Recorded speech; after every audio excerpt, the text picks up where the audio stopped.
Chicken tandoori leg பண்ண போறோம். Leg piece அழகா நம்ம கீரி எடுத்துக்கலாம். சிக்கன் லெக் பீஸ் நல்லா ஆழமா நம்ம கீரி எடுத்துட்டோம். இதே மாதிரி எல்லா லெக் பீஸும் நம்ம கீரி எடுத்துக்கலாம். அரைச்ச இஞ்சி பூண்டு சால்ட் ஃபுல்லாக கொஞ்சம் எடுத்துக்கலாம்.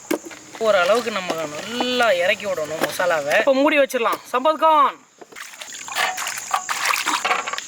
பச்சை மிளகா, இலை போட்டு புதினாவை போட்டுடலாம். சீரக பொடி, கரம் மசாலா நல்லா நம்ம இடிச்சுக்கணும். குடமிளகா நம்ம போட்டுக்கலாம். மசாலா கலக்கியாச்சு. இதுக்கு மேலே இந்த கம்பியை வச்சிட வேண்டியதான். அப்படியே எடுத்து வச்சிடணும்.